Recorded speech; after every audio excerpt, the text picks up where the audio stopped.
Welcome to Death and Aliens, an in-depth look at horror and sci-fi TV from two friends who vaguely know what they're doing. I'm Courtney. And I'm MK. And how are you?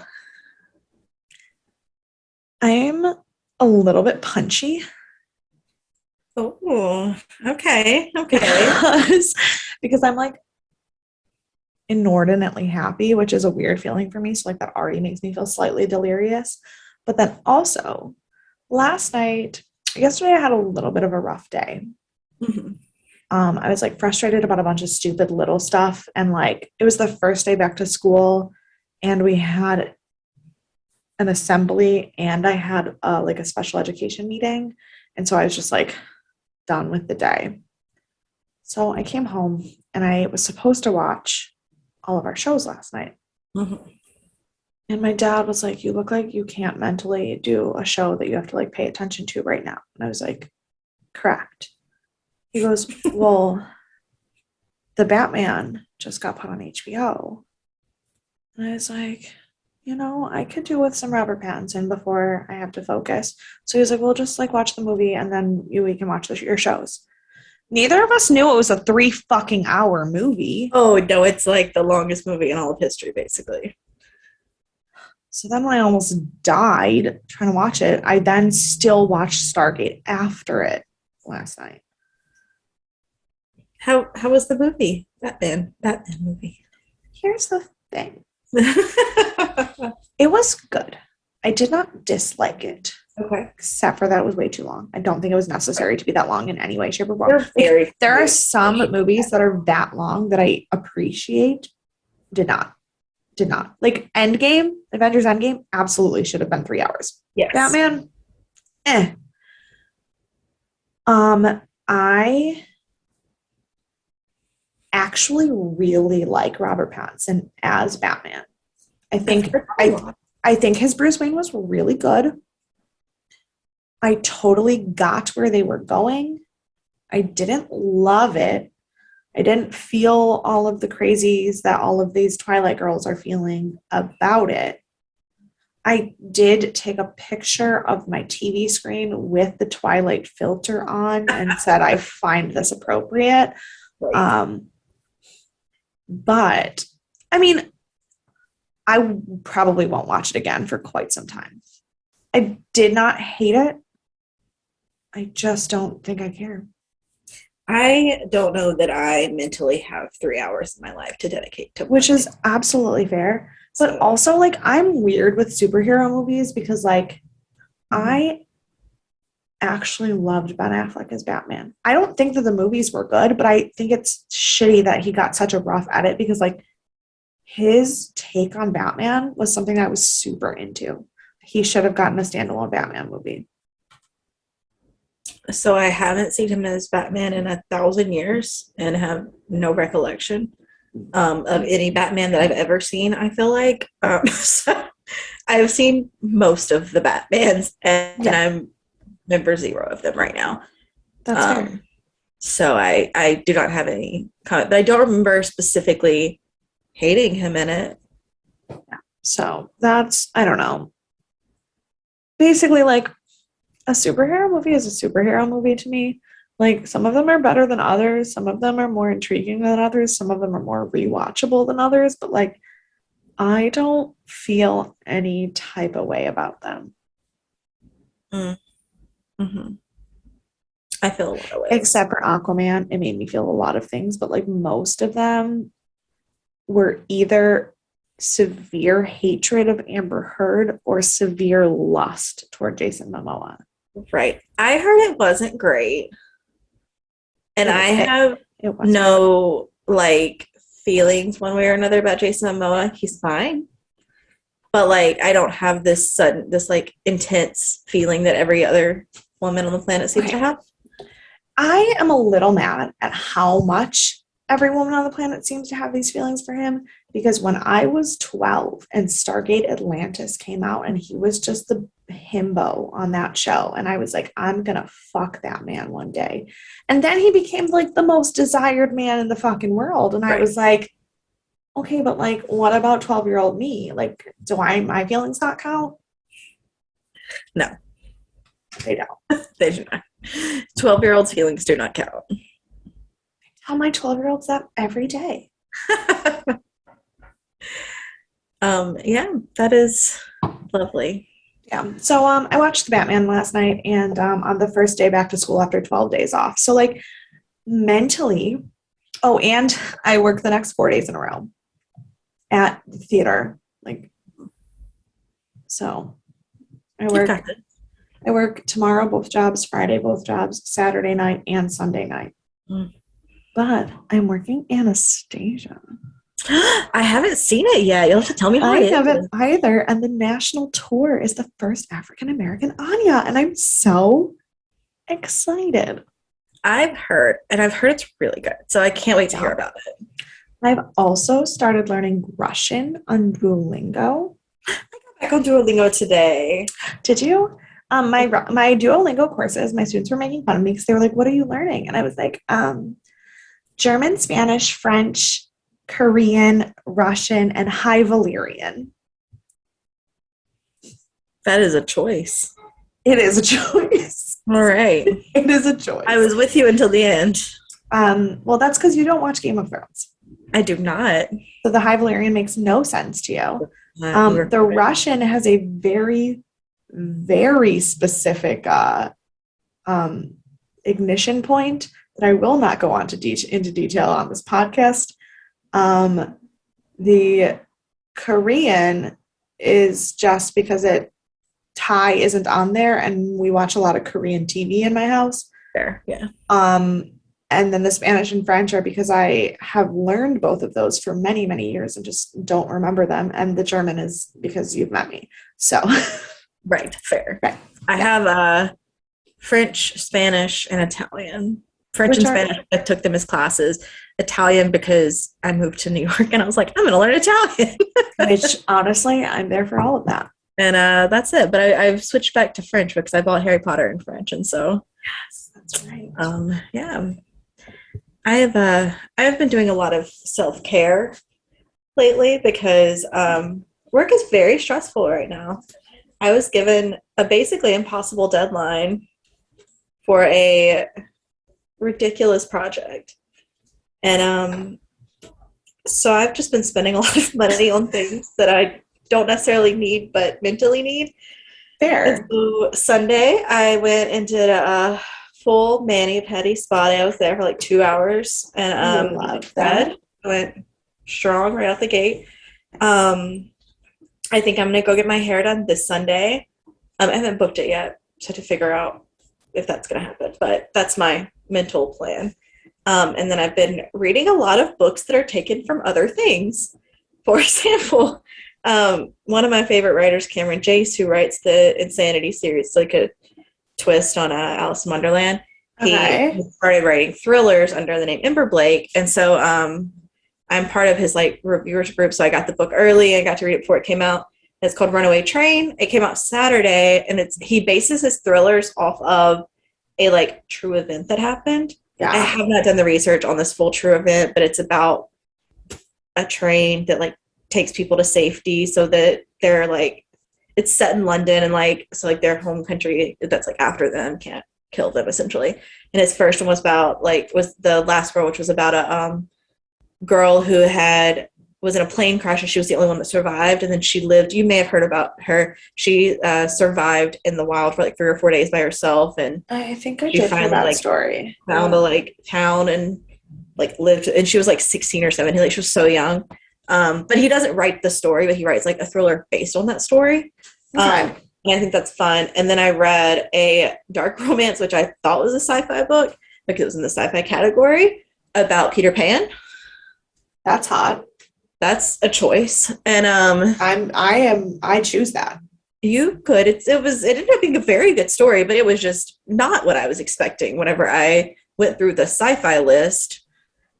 I mean, that's fair, but like I also slept with a guy just because he played Peter Pan at Disney. Mm-hmm. Actually, no, I didn't.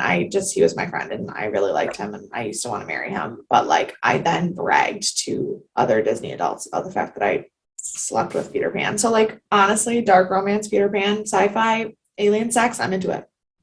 I'll send you a link. Not about aliens, but I will send you a link. No real sci-fi. It is not sci-fi at all. And that's why I was very confused. It was fine. It was good, but it was not sci-fi. And the last I feel like this goes back to the conversation on Sunday's episode about whether magic is sci-fi or not. Yeah, but this was definitely fantasy. Like, definitely not sci-fi. Like, it was straight up fairy tale. Like, it was, I don't know. Beautiful. But then the last book I've recently picked up is a spinoff. I'm also watching shows. Is a spinoff of Jane Eyre, kind of. Oh my God! Please tell me it is The Eyre Affair by Jasper Fjord, because that is. It is not. I have heard of that book, and I forgot it existed. That book is one of those books that, like, I read it. I was fucking obsessed with it, speaking of sci-fi, and then, like, forgot that it existed, and then randomly it'll, like, pop up on my radar again, and it has got to be one of the best books I've ever read. Well, I have written it down so I don't forget that it exists again. Okay, what is the one that you read? Because I want to write that down, because Jane Eyre weird retellings are my shit. Also mine. I love it. So it's a newer book. It's called The Woman Upstairs by Rachel Hawkins. I've never read any of her other books. But it's a thriller-esque written. It's written like a modern day thriller, but it's about Jane meeting Mr. Rochester. Jane is 19, 20. No, she's got to be at least 21. I think she's 21. She's very young though, regardless. And which I understand. Yeah. Jane Eyre. And but Mr. Rochester is like younger. Okay. Like he feels like he's younger. I haven't got an exact age for him. But then of course his wife is in the attic. So I'm only like 20% of the way through, so I can't give you any definite it's good or bad yet. But it's very interesting, and it's like it opens with a quote from Wide Sargasso Sea, and I have not read that one yet. Have you read it? Yes, it's good. Is it wonderful? Yeah. Yeah.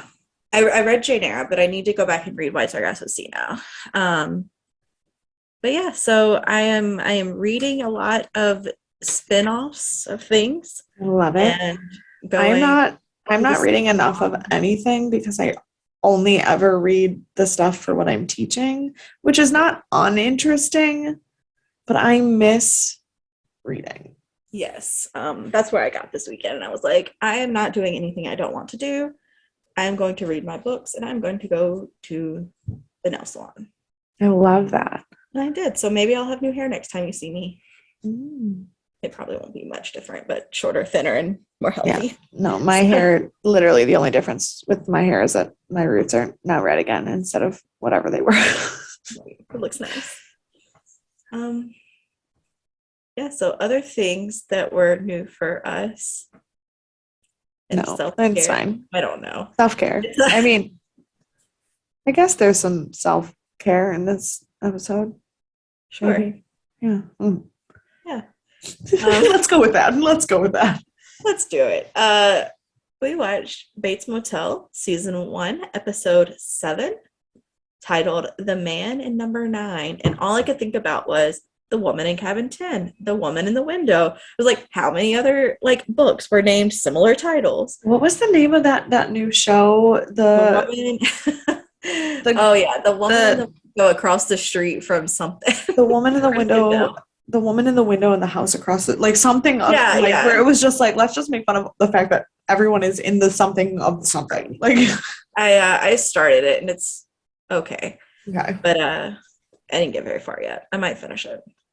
It's short, so I probably will finish it. But this episode was rated 7.9 out of 10, which is not the highest, but it's still it's decent.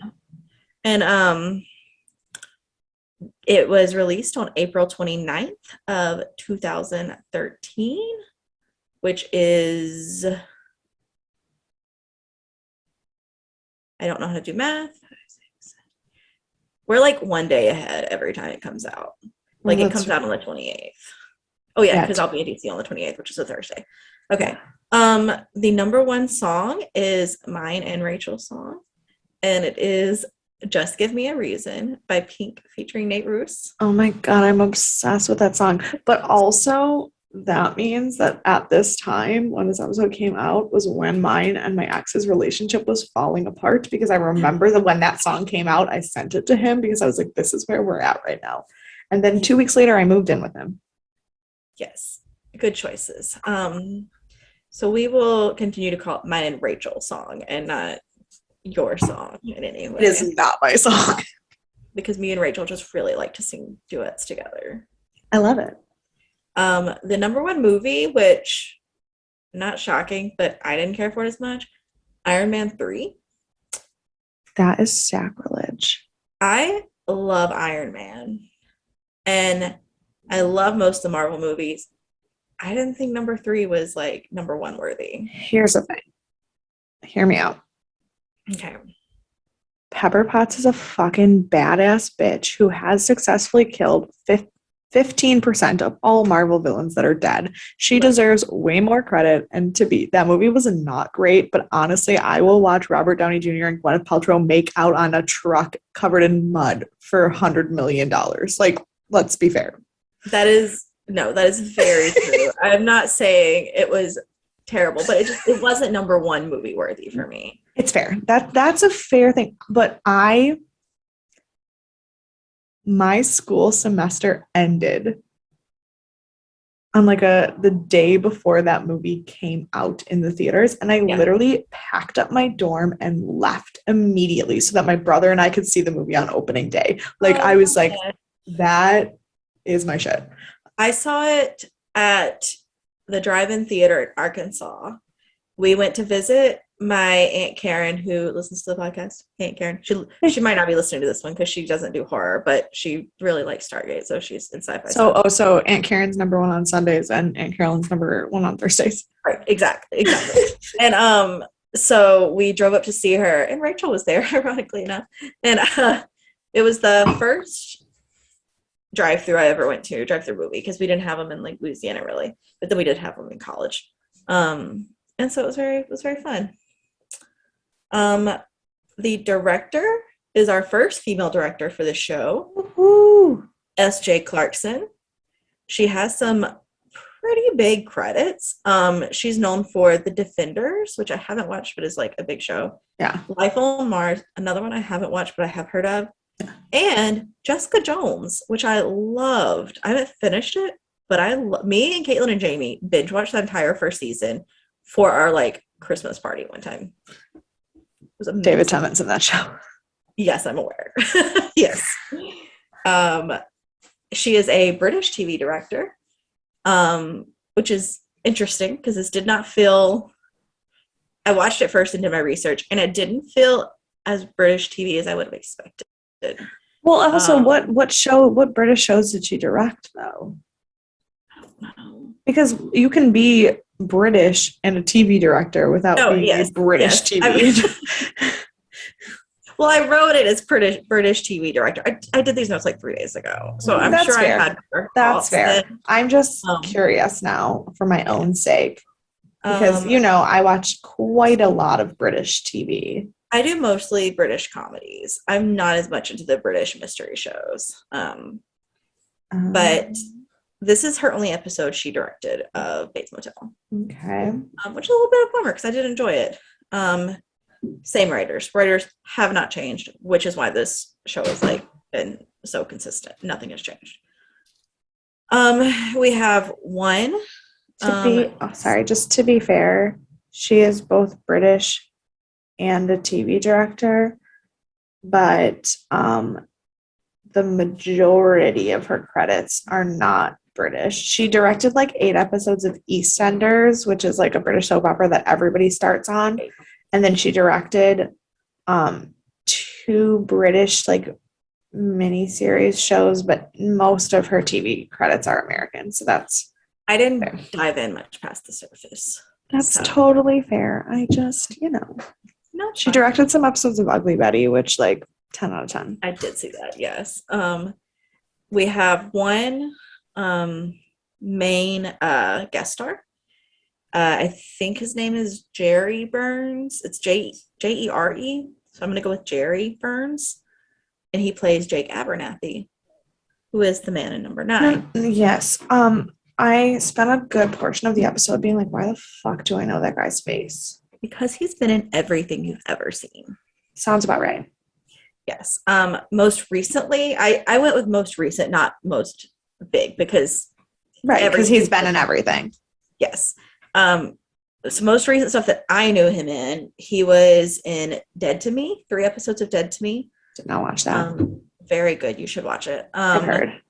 40 episodes of Anti-Tribeca, which is not that new, but I just really love that show. And it was also have not seen that. That's very sitcom-y. I don't know if it'd be like super up your alley because it's like sitcom-y dry. You might like it. I would probably like it, but he was in The Incredibles 2. I forgot who he played because again I took these notes 3 days ago. I can tell you exactly who he played just by looking at his face because Pixar likes to do that with animation. He was the brother of the girl who was yes, and he was in 9 episodes of Burn Notice.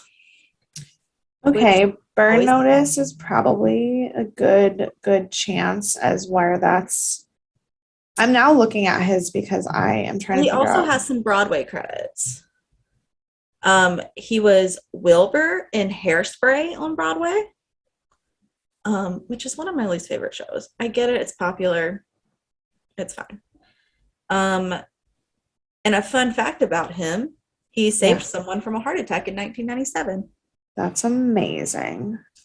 So he was in one episode of Grey's Anatomy, but I don't recognize the name. But as I scroll through his IMDb, I've literally seen 96% of the shows he's in. So it's just like I know his face from being in quite literally everything. Yes.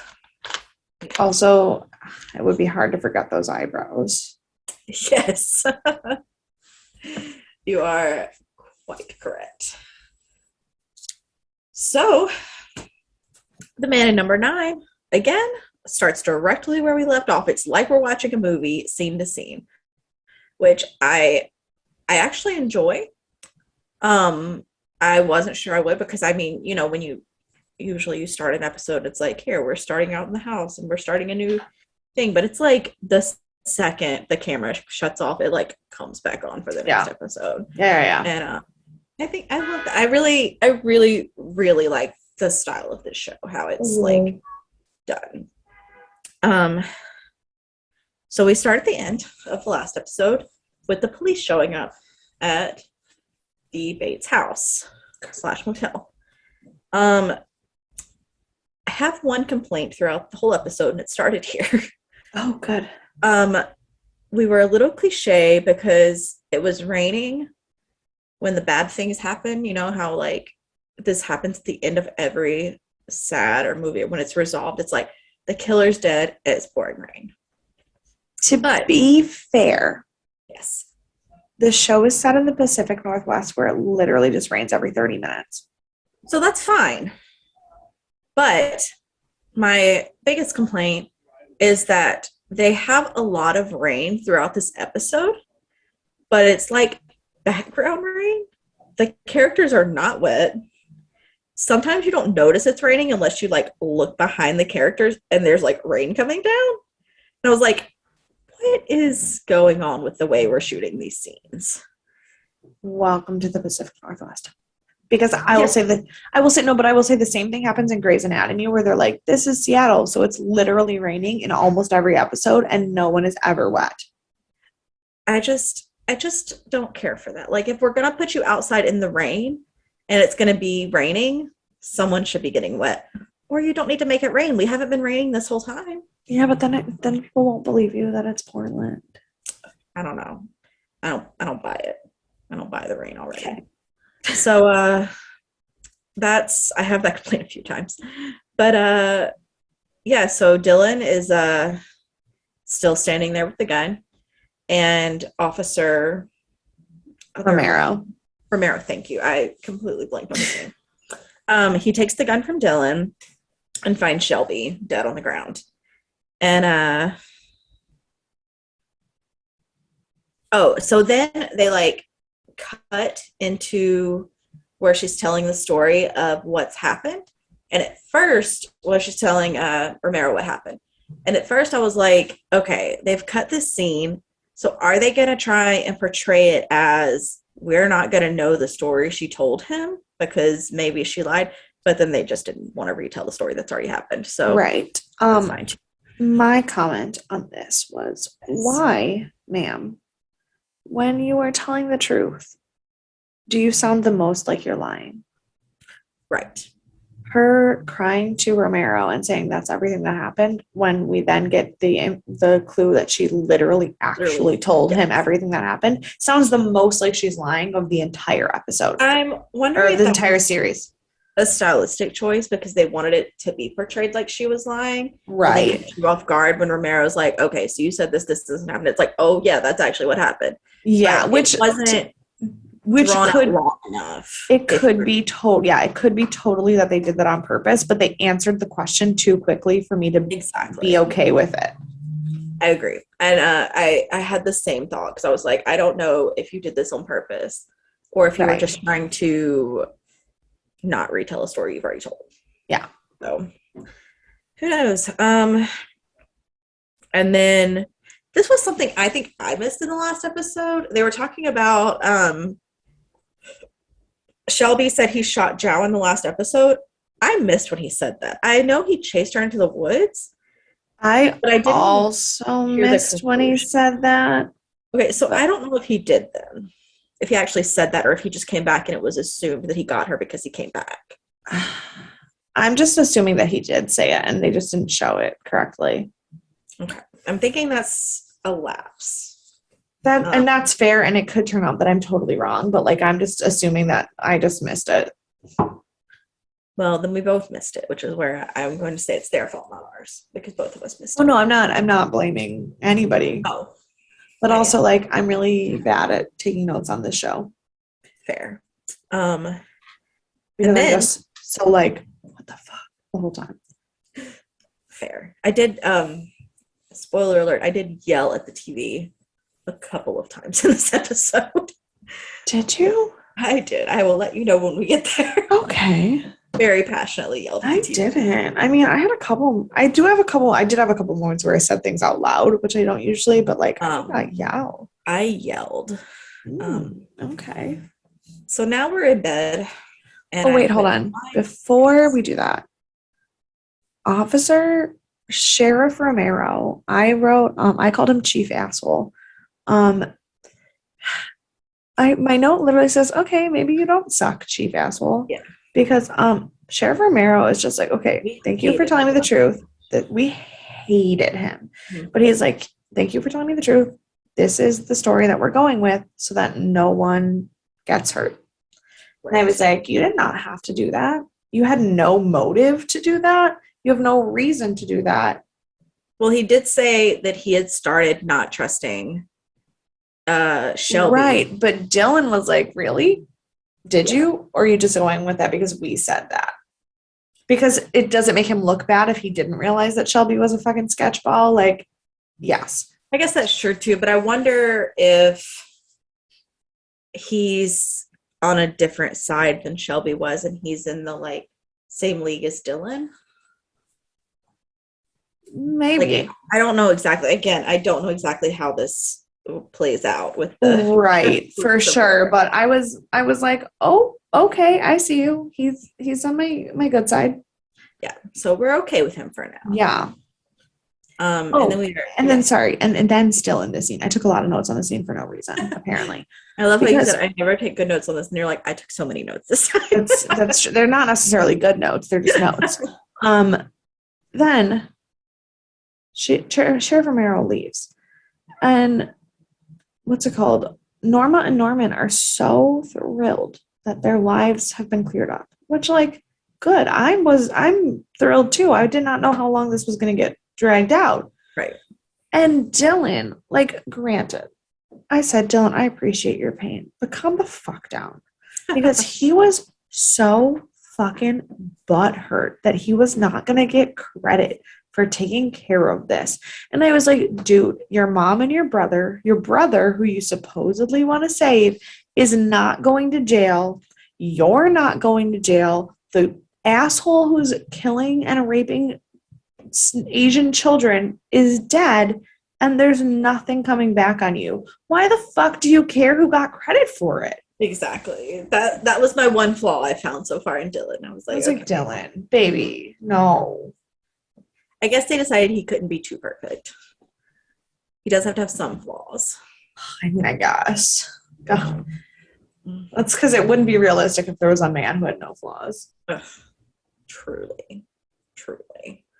Speaking of men with flaws, yes. Now sleeping with Bradley again. I wrote, wait, she finally called you back? I know. And then I put in very capital letters. And in the Bates home, I was like, what is happening right now? And he's like, don't worry, Mom will never hear. She's downstairs. I'm like, what is going on right now? I was very, very confused. And I was like, she's going to die now. I'm like, I don't know what's happening. We learned it was a dream. It was. And I was like, oh well, nope. She definitely did not call you back. Like, this makes more sense. Yes. Everything happened again. And we learned that it is 7 days until the motel opens. 7 days. And I put, that was very creepy. But Sorry, I saw this TikTok this week. I saw this TikTok this week where this girl was like, she does like POV things, like making fun of like flaws in logic in movies and everything. And she did a POV as the intern who has to watch the videotape during The Ring. And so The Ring was on my mind, and that's why I was like 7 days. I would like you to send me that, and we can put it on our Instagram too, because it sounds hilarious. Perfect. I'll see if I can find it. Yeah, and then I just put with a big star, now we trust Sheriff Romero. So I did write his name down here. Oh, okay. And then Norman goes outside to, get things ready for this grand opening with no reservations. And there's a puppy under the house. And to be fair, yes, I wrote, a dog is like way better than what I thought he was going to find, because they were like dwelling under that porch for so long. I was like, there's going to be some fucked up shit under there. And then nope, it was just a stray dog. And I was like, oh, thank God. So this is the first time I yelled at my TV, because Norman holding a hammer and his face starting to go blank again. I was like, he's going to kill the dog. And I did also fear that he was going to kill the dog. When he was like, come here, girl, and he had the hammer in his hand, I was like, if he kills this dog on my screen 5 minutes into the episode, I'm done. I truly wanted to break my TV if he did. Thankfully, we didn't have to worry about any of that. The dog was okay. And a lot of weird things are happening. Norman's not killing. Norma's making breakfast. I don't know what's going on. And she's saying she doesn't want Dylan to move out. Like, the whole world is new now. We have changed. And then, but then, Dylan's like, hey, thank you so much for everything you're doing. I appreciate you. I'm still moving out because I'm 21 years old and have my own job and I don't need to live at home with you. And she loses her goddamn mind. And this is another time I told my TV that I said, Norma, you're the mom. It is not Dylan's job to take care of you. I said, Norma, you are crazy. Why would you react that way? You're only going to push him away. You just got him on your side. Calm the fuck down. Also, she didn't take care of him for 21 years. Why does she think he's going to take care of her now? Like, she's like, don't do it for me. Do it for your brother. He's like, I'm not leaving town. I just can't live in this toxic shithole. Right. He's like, I'll be down the way. Like, you could probably walk there. So, Norma being Norma again. And then I just put it in all caps. I know this guy because I had no idea where I knew him from. This is where Jerry Burns comes in as Jake Abernathy, the first time. And there's this really sketchy car that drives up, and this guy gets out, and he's being kind of shady. And so Dylan's talking to him. He doesn't even get out. He's just sitting in his car being fucking shady. Yeah. And he rolls down the window and he's like, what happened to the motel? Yeah. And he's like, it's the Bates Motel now. He's like, oh. He's just like, and he's like, where's Keith Summers? And Dylan's like, he's dead. And he goes, thank you, and leaves. And I was like, oh, fucking sketchball. So at first, because I did not put the title of the episode of the sketchy guy together at first, I was like, he's got to be in some kind of like, maybe he's in this like weird ring that like Shelby and Keith had going on. That's what I thought of. I'm still not sure that's not it. Yeah, I'm thinking that is where I went first. Yeah. And then we go to school. And Norman sees Bradley and is being a weirdo, and she just immediately blows him off. Okay, but he was being weird, but like also she fucking sucks. Of course she does. She absolutely sucks. And this is the second time in my notes so far this episode that I'm predicting she's going to be the next death, like big death. I think she's next in line.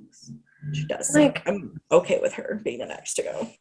Honestly, I'd do it myself if I could. Yes. And then we just kidding. Home. I don't advocate murder. No, we don't advocate murder here. Might would punch her in the face though. But we go back to Norma, and she looks so together as a person. I didn't know it was her at first because I was like, who? I was like, who is this? A well-dressed woman, right? She's got. And then she took her sunglasses off, and I go, oh, yeah. She's getting together. She's got her little pamphlets for the hotel. She's talking about. She goes to talk to the restaurant owner because she's like, "You promote me, I'll promote you." And we find out that everyone knows she was involved with the Shelby thing, and her hotel has been tainted. All right. Well, yes, but I wrote, so they don't like the motel. It's not Norma that they have a problem with. It's just like the motel and the situation. But like, I guess that's fair because I also would not stay at a murder hotel. I mean, I also wouldn't, but I think they did find her a little tainted too because they knew that she was dating Shelby. Right. But like the woman was like, no, I believe you that you're innocent. Right.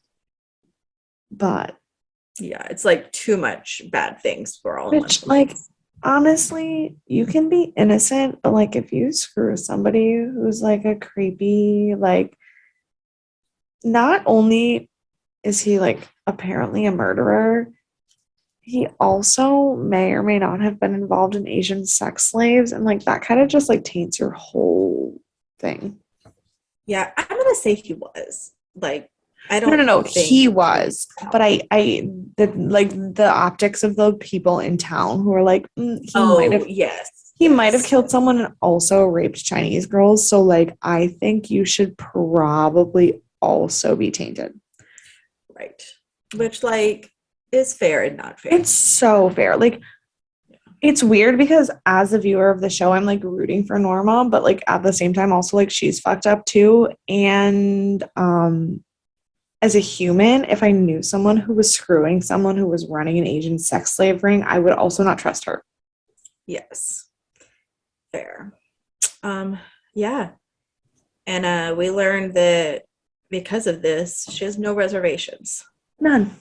But don't worry. The creepy guy, who we learned is Jake Abernathy, is trying to break into room 9. I said, who the fuck do you think you are? But he's such a weirdo. This might have been the only time I like actually spoke to my TV. I said, excuse me. Yeah. And so she's like, oh, we changed the locks. And then she just lets him in. I was like, fuck this guy. Not going to take a name. I mean, you're not going to take any real information from him. Just cool. I wrote, Norma, this is terrible business practice. Like, her reference currently for him is Keith Summers. If a man, that's like a dude shows up with a fake set of keys and tries to get in and is like, oh my God, I'm so sorry. Like, I used to stay here. I have a reservation. You didn't have me on the record. I guess you should just go get me the new keys. And she's like, okay. Like, this is like, but also like, the guy you killed because he was assaulting you is the only person this guy referenced. I don't care if he's still the president. I'm not letting him in. Georgia and Karen would be so disappointed at your lack of awareness. Truly.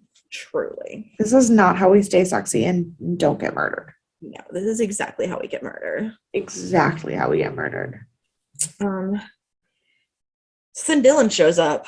Thank God for Dylan. Thank God for Dylan. And he knows he's a weirdo. And Dylan's like, this guy's fucking weird. And she's like, oh, I didn't think he was weird. I was like, you didn't? Right. You didn't. Nothing about that seemed weird to you? Right. Like, what world are you living in? Oh, bitch. So Dylan's like, okay, I'm going to go get a credit card from him and make him fill out this information for staying here. Just basic stuff. Thank God for Dylan. So then this guy continues to be sketchy. And he's like, even if this wasn't a murder town, like just in terms of general, like cash flow to your hotel, thank God for Dylan. Right. And so he's like, I need to get an ID and a card. And he like finally gives him his ID. And then he's like, oh, so you're here for business? He's like, yeah. And he's like, what do you do? Sell. So I was like, that's a cliche cop out. That's vague. So like, that's vague as shit. Right. That literally could mean anything. So he's clearly doing sketchy stuff. And then he pays in cash instead of with and that's a card. A fuck ton of cash. Right. And so I'm like, are we using a fake name? First off, are we trying not to be tracked? What exactly are we paying with cash for? What is your motive here?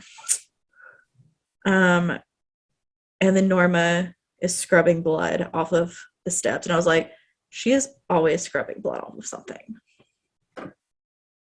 Okay. Now, in this scene, she's scrubbing blood off the steps. Mm-hmm. And Dylan's like, Norma, that's not going to work. You can't get blood out of stone. Which, like, you can't. Right.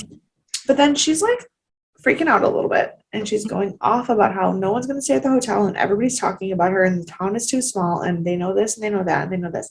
And Dylan is like, Norma, you are overreacting. And I go, actually, for once, I fully don't think she is. Like, I fully think that she is reacting exactly how any sane person who is told that their business is going to fail, that they just put all of this money in because of something that they didn't really have a lot of control over. I think she's fully reacting exactly how I think she should be. Unfortunately, the more this show goes, the more normal Norma comes off. Right. And that is unsettling. It is very unsettling because in episode 1, I was like, this bitch. And now I'm like, no. Yes. No. Yeah. I don't think I hate her. It's really going to mess me up. I don't condone most of her life choices, but I also, like, don't think I blame her either. Yeah. And that makes me feel very uncomfortable. Truly, the only thing that could make me more unsettled is if Dylan turned out to be a bad guy. No, I would be more unsettled if I started taking Norman's side. I guess. Like, here's the thing. Right now, I'm, like, here because Norma's, like, weird. If Dylan and, like, then there's Norman on the creepy side and Dylan on the good side. If Dylan crosses over to the creepy side, I'm fucked. If Norman somehow crosses over to the good side, I'm also fucked. See, I think that's less of a leap for me because I started out feeling bad for Norman. Yeah, but then the more... I mean, no, he's definitely crazy, but he's, like, moving in a more normal pace. Whereas Norma went backwards, and I was not expecting it. Yeah, but I don't know, because at the end of this episode, I was like, yeah, we'll get to it. Okay. So now Norman and Dylan are hanging out, and turns out they come across Bradley, and he learns that that's who Norman slept with, and he is shocked. And at first I was like, oh, he's shocked because his weird brother slept with the popular girl. Then I was like, oh, no, he knows her. And okay, he does because she knows Dylan works for Gil. Yeah. And what is... I picked up my mic because I have some thoughts on this situation. Okay, yes. You're very serious. So I was... No, I'm very serious because I have... Step 1, Norman, how fucking awkward can you get? Right. Step 2, Bradley, your dad had a sketch-ass job, and everyone who works for him probably shouldn't be talking about it in public because I'm pretty sure they murder people for fun. Right. Step 3, Dylan, I don't know what your intentions are after this conversation, but I have a word of warning. Or 3. My 3 words of warning. 1, your brother really likes this girl. And you know for a fact that he's a fucking psycho who murders people. So don't go there. Because you looked like you kind of thought about going there, and I would discourage that. Step 2, in terms of discouraging that, she's 17, motherfucker, and you are not. And step 3,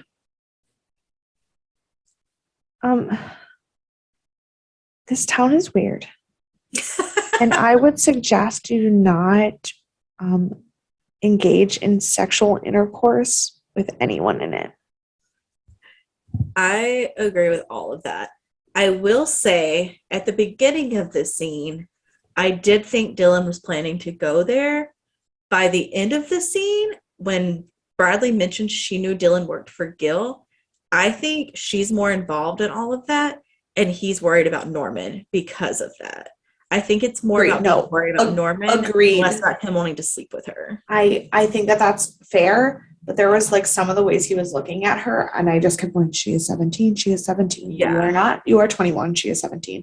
Yeah. I think they wanted us to think when I was 17, I was interested in someone who was 21, and now that I'm much older than that, I go, no, nothing about that's okay. No, it's not. You are correct. So, from experience, don't. No, your advice still stands. Your advice still stands.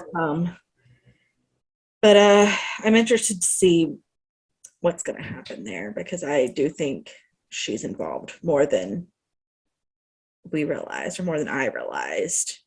I don't think it was just her dad who was involved. I think that I would agree with that. Yeah. And I think Dylan knows that. But also, the way Norman was like, yeah, like, it's okay. We haven't hung out because, like, her dad died and, like, she's going through some stuff. And Dylan just goes, yeah, okay. I go, oof. Big oof. Right. Dylan knows. Yeah, because Dylan is not a sociopath. Mm-hmm. Probably. I think, okay, thoughts. Sorry, I'm on a weird tangent tonight. That is okay. Is Norman Bates a psychopath or a sociopath? Psychopath. But if he's unable to understand social cues from other people without teaching himself how to do it, that is more of a sociopath. But I think he still has the emotion there, where a sociopath doesn't. I think because he has the dissociative amnesia, that takes away from being a sociopath, because those things happen when he's not himself. Right. He still has the emotions, and he's still concerned, and he doesn't want to do those things when he... So, like, he's just like a psychopath with autism. And half of him. Right. No. Sorry. I'm not talking about the dissociation. I'm talking about like when he's himself, because he clearly has something where he does not pick up on social cues. Right. And whether that's somewhere on the spectrum or like sociopathic tendencies. Yeah, I don't know if it's full spectrum, but I don't know if it's full autism, but I would say it's more on the spectrum than sociopath. Okay. That's where I would put him. And I hope that doesn't like come off as offensive. Like, that's just me trying to understand the complete lack of social awareness. See, I don't think it is, because I think that's such a big part of this show, is the psychology of Norman Bates. I mean, that is such a big part of, first of all, anything Hitchcock did a film on. Yeah. But I mean, Norman Bates in particular this story is because of how he is psychologically. Right. Like, it's only makes sense to discuss it. It's not like, it's not a bad or good thing. It's just, it is what it is. Yeah. So, yeah. And so then we go back home and, been listening to a lot of paranormal podcasts. Let me start there. So her door was open or whatever. And my first thought was a ghost just opened her door. And then I was like, this is not that show. This is not where we are. So I had to bring myself back down. I kind of loved this whole like sequence though, because like Norma has every right to be on edge right now. Oh my God, yes. And like you kind of feel like maybe like she's losing it, but then you're like, but no, like my biggest note from this scene, because again, I'm a psycho, is that the stained glass in that house is fucking dope. My biggest note from this scene was Norma, you can't bring a knife to a gunfight because if there's someone outside, they've got a gun and you've just brought Which is absolutely fair, but I was more worried about the stained glass windows. It's also, I think, very like Norman Bates, like original, having a knife and not using a gun. Oh, so, for sure. There's been a couple times this episode, or the series of the show, that I was like, that's not where you should keep your knives, in the kitchen. Like, there's just always a knife super at the ready, and I'm very worried about their kitchen layout. Well, I'm less worried about their kitchen layout than I am about a lot of other things. That's fair. Then we get sweet Emma. And she comes across Norma, or she knocks on the door. Norma's there, and there's just a bowl on the ground. And she's like, oh, did you get a dog? And Norma's like, I don't think so. This is the only moment in the history of the show that I have a soft spot for Norman. I was like, oh, that's so sweet. I know. But psychopaths do sometimes bond with animals. So yes. But she's asking for Norman, and he refuses to go downstairs because he is a baby and won't just talk to her like a normal human. Okay, but he's Norma being Team Emma, not a fan. I am interested to see where it goes. I still think, like I said from the beginning, I think she's Team Emma because she knows Emma's going to die young. Fair. And Emma is a little more naive, and she has a little more control over what happens with Emma, where she clearly doesn't with Bradley. And then I did say that this is better for Emma, that Norman won't come down because he is crazy. Yeah. And dangerous, but she doesn't know that, so I still feel bad for her. Yeah. And then Emma and Norma go out on the town. Now I have a question about this scene, because you take different kinds of notes than I do. Yes. In this scene, in their car, I think they did a Hitchcock throwback thing with the windows. I have not. I don't know. Like for Psycho? Yeah. Because if you remember in Psycho, when they did all the car scenes, like there was something very specific for the way that they did the scenery in the windows of the car. And like yeah, I forgot about that. But when I was watching this, I was like, those aren't moving. Like the pictures behind and the way that they were shooting it, they weren't moving. And I was like, this is a throwback to the original Psycho because of the way that they have the scenery in the windows. Good catch. I did not notice that, but I had completely forgotten about that too. I have not a good memory. This is the next time where I point out that I think Bradley's going to be the next to die. And I don't know who's going to do it still, but I think Emma's going to kill her. I don't think it's Emma. I think it's going to be Norma or Norman or maybe Dylan. He's on the list now. But she points out that who Bradley is to Norma.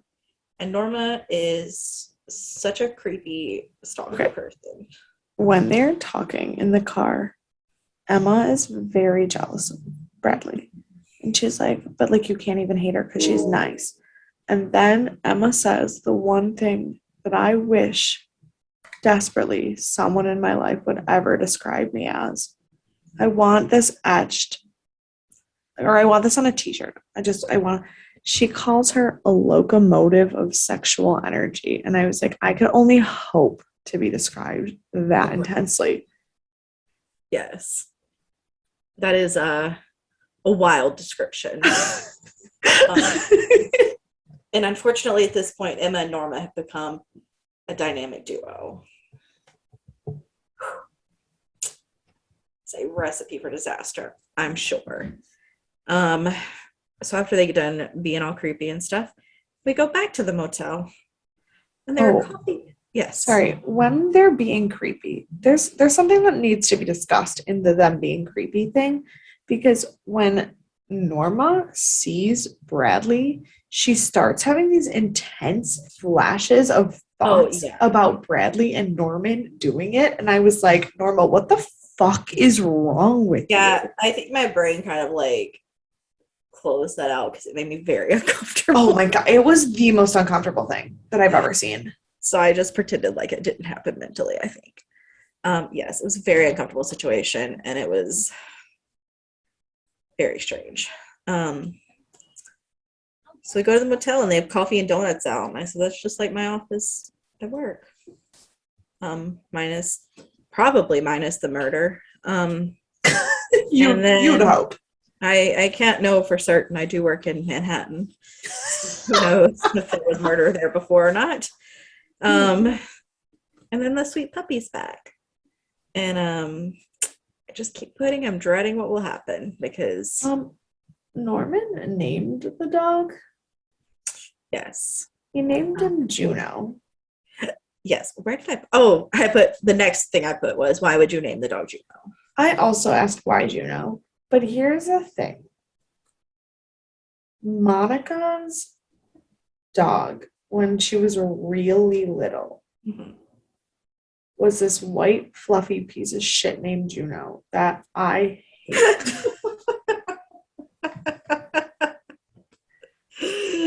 And so when he was like, hey, Juno, I was like, no, I disapprove. That is so funny.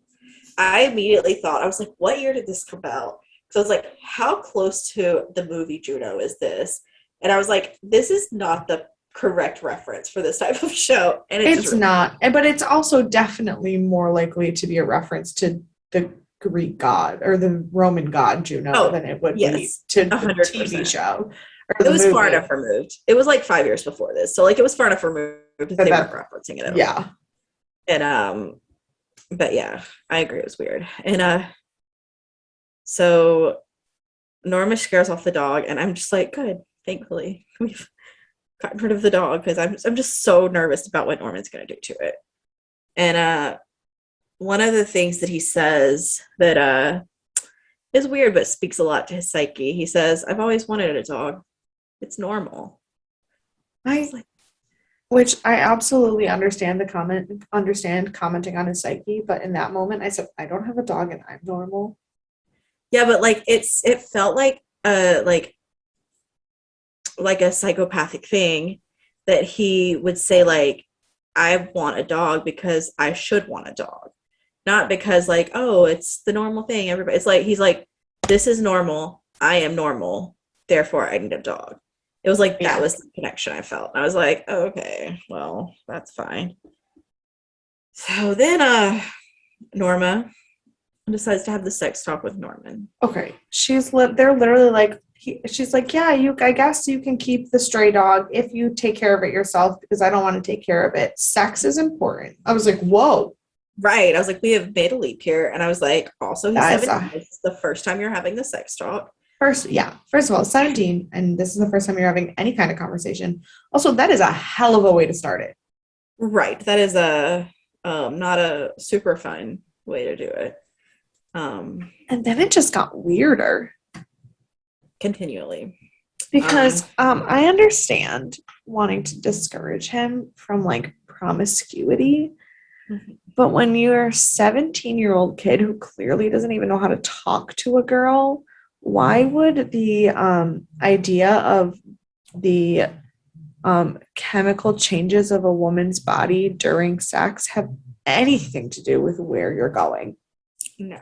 Like, you're not talking to the captain of the basketball team who's going to sleep with 8 girls and like not think about their feelings. This kid like found a dog under the porch and named it. Like, you're not wrong. You're not wrong. I thought we were going to get a very Disney-esque moment here because he said, I like her, and I thought he was going to say, I love her, and all I could think of was Ariel. But Daddy, I love him. but Daddy, I love him. And I was like, no, Norman, you're 17. And it did not go there, but my mind went there. It spiraled for a minute. That's fine. And then we learn Norma hired Emma to work at the motel. Okay. Which is a choice. It was a choice. Norman's choice of how to respond to that. I did have to give him props though. Yeah. She was like, why'd you hire her? And she was like, well, I need some help. And he was like, yeah, you need some help? Not, you're trying to plan my life for me, pick out which girls I can date, watch me at every moment. And I was like, somebody fucking said it. Right. That is very fair. That is very fair. I think he needs it, but maybe not from Norma. Right. Because the next thing he chooses to do is run off to Bradley's. Which, like, to be fair, I don't blame him for being like, you have not answered me. I know you're home alone. We need to talk. Okay. But that's a little much. I would her school. I would not go to her house in the middle of the night when she knows she's alone because that's kind of creepy. It is, except for the fact that, like, clearly at this point she has shown that she only will talk to him as a real person when she's alone. That is true too. Like, when her friends are around and she's at school, she acts like she barely knows him. Right. And they clearly had some kind of connection. Right. I thought that her boyfriend was going to be there. I thought that was a possibility as well. Which was probably best for everyone. And I did say, shockingly, Norman did not sound like a complete creep during this scene. No, it was actually a little painful. It was a little painful because, like, he sounded so much like that awkward boy who thinks that because you gave him attention that you're in love with him. Like, it was the least, like, over the top his character has ever been. It was painful. It was. And she basically turns him down, and he walks off, and she follows him. And I was like, oh, this is when she's going to die. This is the time that I actually yelled. I was so mad. I said, don't follow him. You don't owe him shit. I just thought he was going. I was so angry, like, as a woman in this moment, because he was like, I thought we had something, blah, blah, blah. He's like telling her feelings. And she was like, I am so sorry. Right. I should not have slept with you. I regret that because this is not what that is. How many times has a man been like, sorry, I just used you because I was sad and alone? And everybody expects the girl to just go and cry. And then she says it and he freaks out and she goes after him. And I got so mad. I was like, no, you don't owe him shit. You told him the truth. Go back in your house. Yes. Yes. Yes. And somehow, so, like, this is also the first moment we see him really becoming Norma. Fucking terrifying. That was the freakiest shit I've ever seen. I'm getting chills now thinking of it. Yes. Because it's what I've been waiting for. I understand it's only 7 episodes, but it's what I've been looking for since the minute this show started. And I was like, how's he going to do it? Is it going to be done well? What are we going to see? It was excellent. It was better than I could have imagined. Good. And then she stops and talks to him and like calms him down enough that he breaks out of that stupor. And I was like, what is happening? Like, Freddie Highmore's acting in this scene in particular blew me away. Stunning. So good. Stunning. Like, it truly blew me away. It was so good. Then we go back to the motel. Because what else are we gonna do? And creepy guy, as I so lovingly refer to him as, goes to see Norma. And he's telling her that he would like to reserve the hotel, preferably the whole block of hotel, the first week of every month. No, every other month. Every other month. And she asks him what for. He says for his business. She says, what do you do? He says sells. She's Again. fine with that. Yeah. And I was like, come on, Norma. And then she was like, it doesn't happen to be like illegal. And he's like, right. No. And I was like, lies. Like 1,000%. You're going to a sketchy motel in the middle of nowhere, blocking off a group of hotels so you have privacy, not saying what it's for. And paying in cash up front. That's 1,000% illegal. Whatever. For sure. So, I don't know. I'm thinking he is also part of the sex slave ring. Yeah. This is where I yelled at my TV again. This car, Norman is talking to Juno and trying to coax him over to him. And Juno doesn't come until a car starts coming around the corner. And this scene was tragic. It was rough.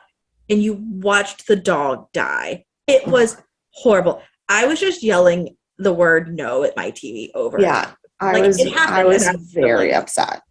I yelled a lot, and I didn't take a lot of notes at the second. But then we learn he picks up Juno, and I said, poor Norman.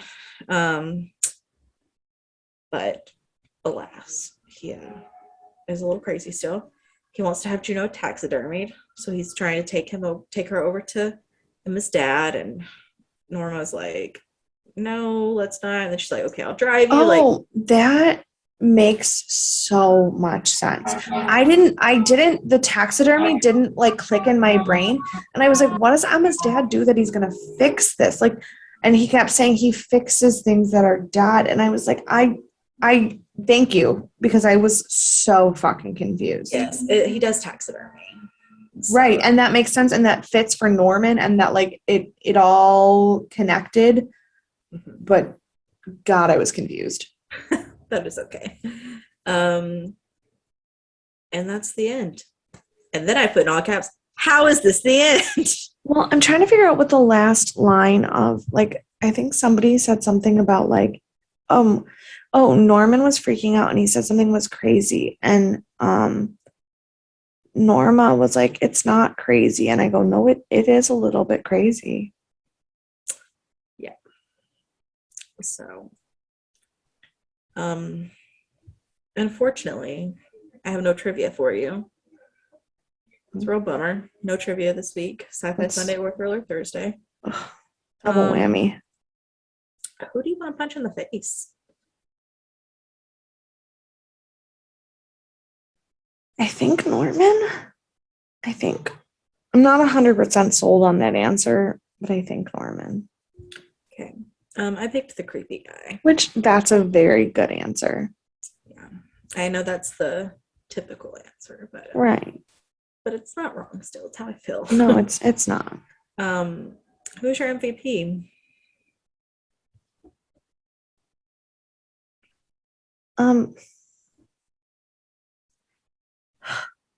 God, no one really.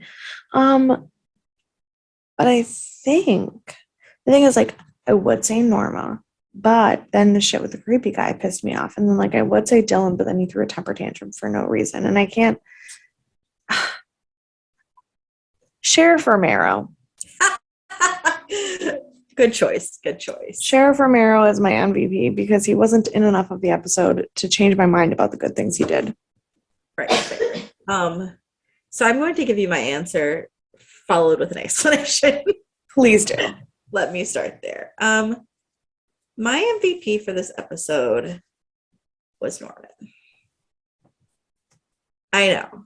So I picked him because I see his emotional break happen, and I see him trying so hard to be a normal person and knowing that he's not completely, but doesn't know why. And I feel so bad that he doesn't understand this dissociative state, and that he's like, he broke into every piece of what he is in this episode. And all he wanted was to be normal, and it's just not going to happen for him. And I just felt so bad. I fully empathize with his mental health struggles. I do not award him any points. I think that's fair. But I picked him as an MVP of a character, not an MVP of, not that he's a good guy. Okay. But his character. Honestly, in terms of like the character that was the most dynamic for this episode, absolutely. Yeah. Did I like him? No. Right. And that's okay. That's fine. That was fine. Yeah. Do you have any predictions?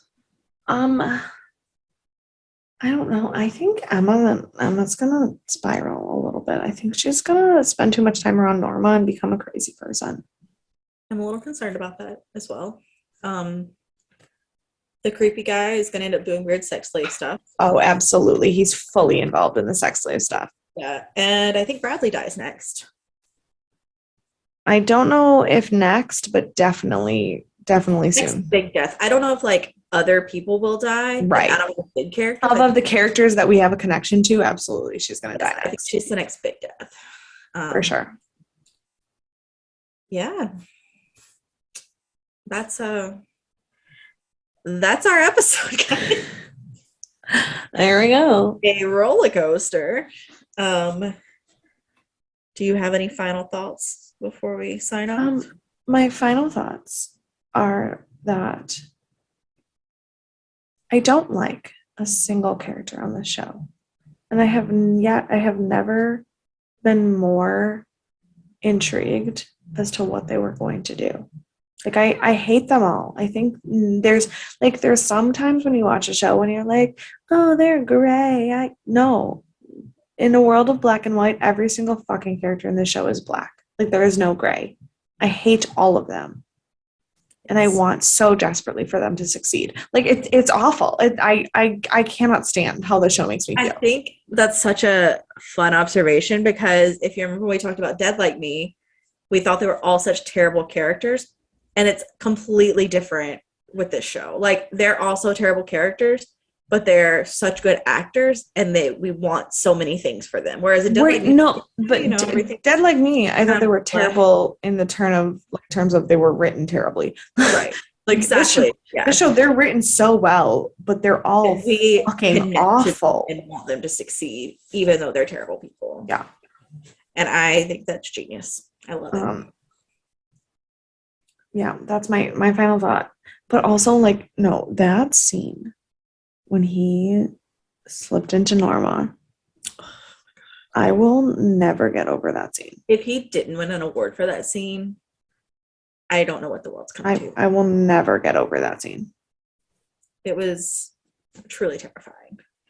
And it was the best way they could have portrayed him breaking. Because it was so subtle, and it's only going to get worse. Like, it was subtle, but it was clear. Yeah. Oh, God, it was so yes. awesome. Yes. Mm-hmm. Just yes. All right. So if you have thoughts about any of that, feelings, yelled about anything, feel free to reach out to us. deathandaliens@gmail.com. You can find us on all the social medias at Death and Aliens. And you can find me at CECloud13. And I am on everything as EMKAY_superstar. And we'll be back for Sci-Fi Sunday. Bye.